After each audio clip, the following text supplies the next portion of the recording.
Hello students, প্রথমেই UK এডুকেশনালিটিক্সের পক্ষ থেকে তোমাদের সকলকে স্বাগত জানাই। একাদশ শ্রেণীর সেকেন্ড সেমিস্টার বায়োলজি সাজেশন হিসাবে আজকে যে ভিডিওটি দেওয়া হয়েছে তোমরা লক্ষ্য করো।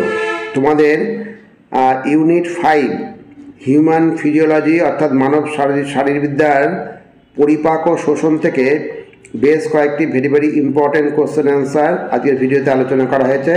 সুতরাং স্টুডেন্টস, তোমরা ভিডিওটি শুরু থেকে শেষ পর্যন্ত প্রত্যেকটা প্রশ্ন তো ভালো করে লক্ষ্য করো এবং তৈরি করে নেব। এইগুলি তোমাদের আগামী সেমিস্টার পরীক্ষায় বিশেষভাবে হেল্প করবে। এখানে 2 নম্বর, 3 নম্বর এবং 5 নম্বর মানের প্রশ্ন দেওয়া আছে। প্রথমে আমরা সংক্ষিপ্ত প্রশ্নোত্তর 2 নম্বর মানের যেটা সেটা আমরা আগে দেখি। প্রথম প্রশ্ন হচ্ছে, মানুষের দাঁতকে হেটেরোডন্ট বলা হয় কেন? মেরুদণ্ডী প্রাণীদের সবচেয়ে কঠিন অংশ কোনটি?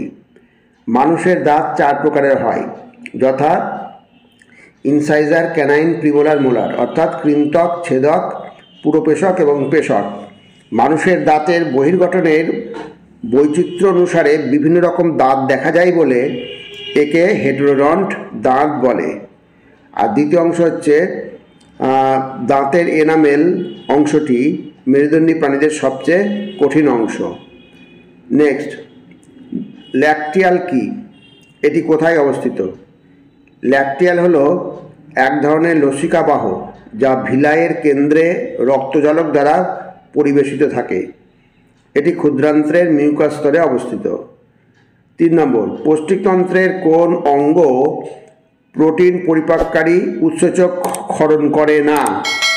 অক্সেন্টিক কোষ পৌষ্টিকনালীর কোন অংশে অবস্থিত?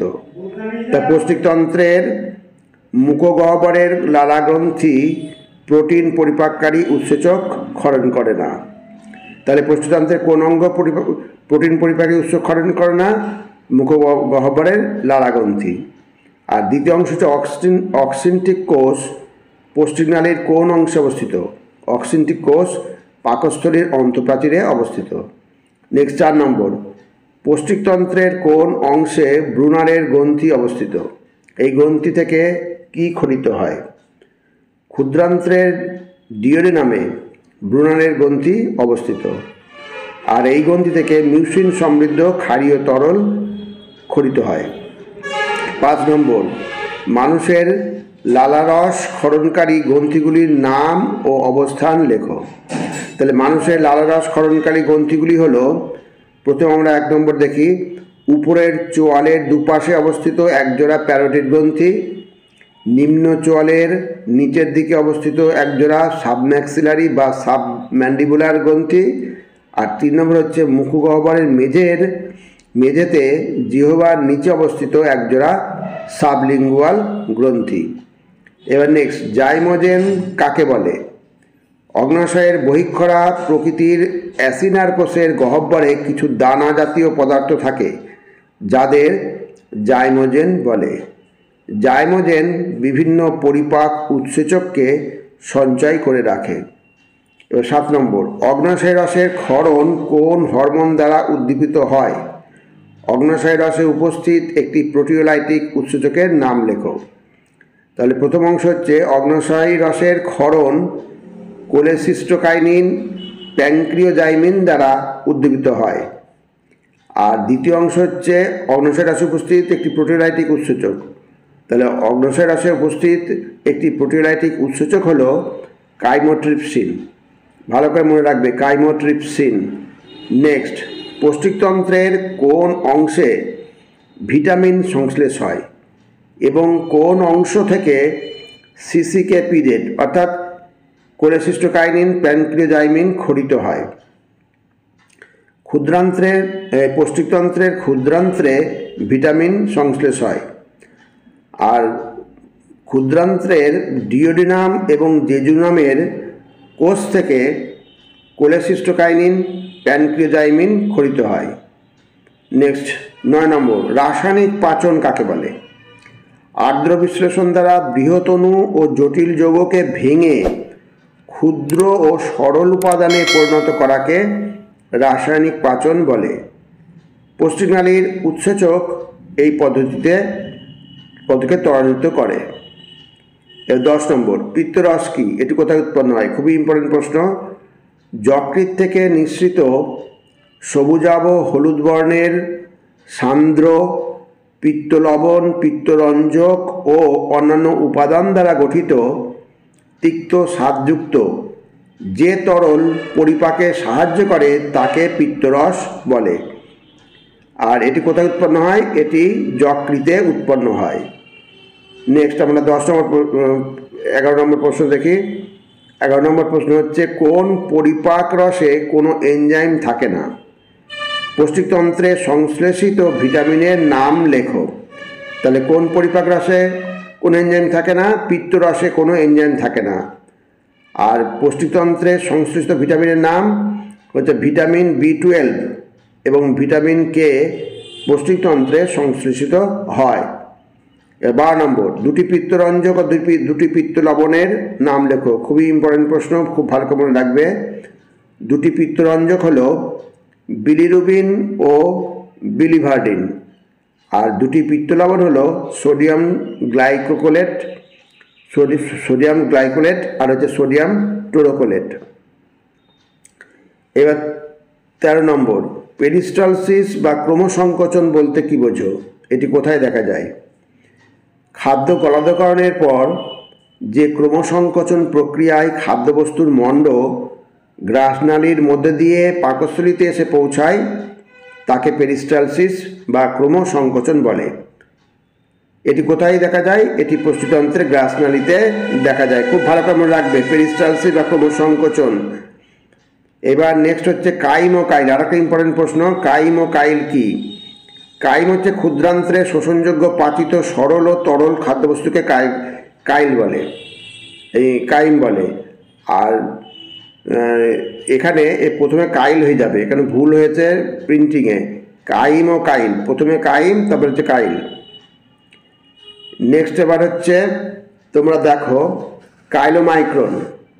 কাইলোমাইক্রন ও মাইসেলি কি? কাইলোমাইক্রন হচ্ছে এন্টেরোসাইট কোষে ফ্যাটি অ্যাসিড ও বিটা মোনোঅ্যাসাইল গ্লিসারল প্রবেশ করে ট্রাইগ্লিসারাইড গঠন করে এবং কিছু ফসফোলিপিড উৎপন্ন হয় যা কাইলোমাইক্রন নামক লাইপোপ্রোটিন গঠন করে। আর দ্বিতীয় হচ্ছে মাইসেলি হচ্ছে ক্ষারীয় পিএইচ মাধ্যমে জেজুনাম অংশে উচ্চ ফ্যাটি অ্যাসিড অণু, বিটা মোনোঅ্যাসাইল গ্লিসারল, লাইসোফসফোলিপিড অণু এবং কোলেস্টেরল একত্রিত হয়ে পিত্তলবণ দ্বারা আবৃত হওয়ার মাধ্যমে যে গঠন সৃষ্টি করে তাকে মাইসেলি বলে। নেক্সট, প্রোটিন বিপাকের সঙ্গে সম্পর্কিত যকৃতের দুটি কাজ উল্লেখ করো। ভেরি ভেরি ইম্পর্টেন্ট প্রশ্ন, খুব ভালো করে মনে রাখবে। প্রোটিন বিপাকের সঙ্গে সম্পর্কিত যকৃতের দুটি কাজ লেখো। তাহলে প্রোটিন বিপাকের সঙ্গে সম্পর্কিত যকৃতের দুটো কাজ হচ্ছে, প্রথম হচ্ছে যকৃতে প্লাজমা প্রোটিন সংশ্লেষিত হয়, আর 2 নম্বর হচ্ছে ডিটক্সিফিকেশন পদ্ধতিতে ইউরিয়া তৈরি হয়। এবার আমরা 17 নম্বর প্রশ্ন দেখি। 17 নম্বর প্রশ্ন হচ্ছে, মানব দেহের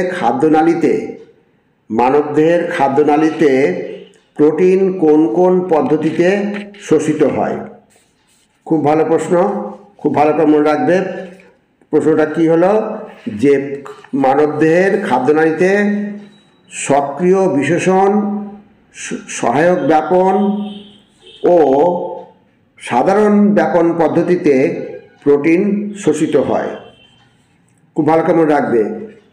কি বললাম? মানবদেহের খাদ্যনালীতে কোন কোন পদ্ধতিতে শোষিত হয়?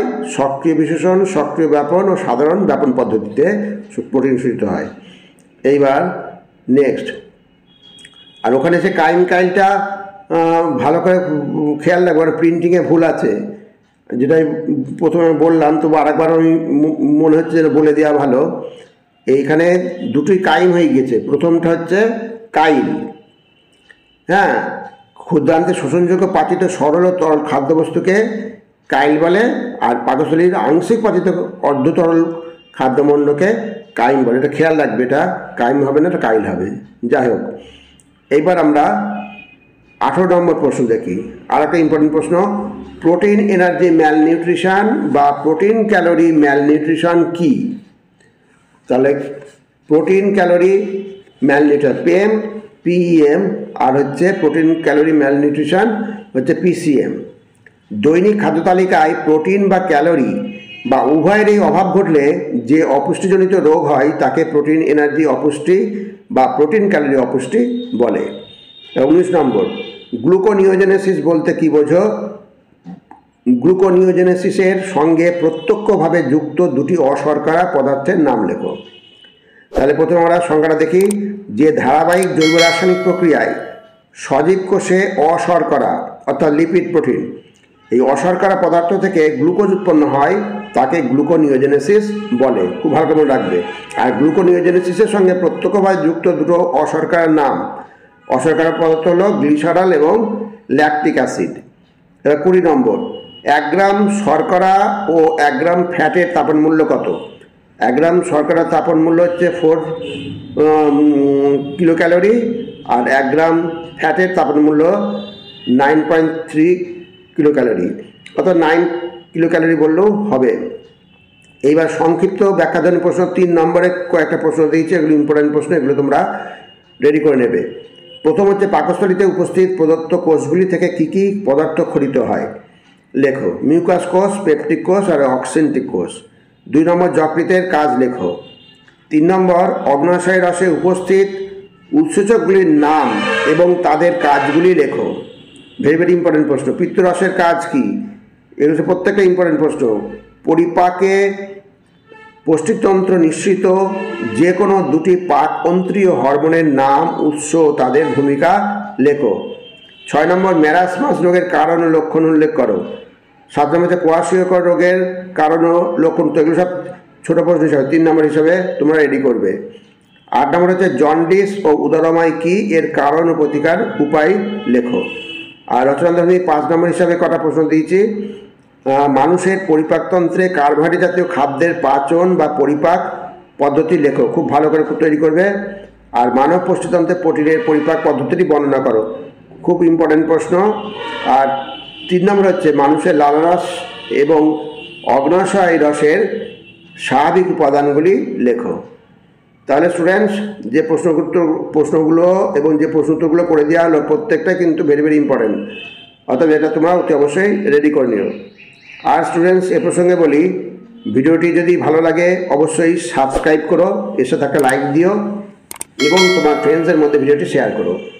তাহলে স্টুডেন্টস, আজকে এখানেই শেষ করি। তোমরা সকলে ভালো থেকো, সুস্থভাবে পরীক্ষা দিও। Thank you very much.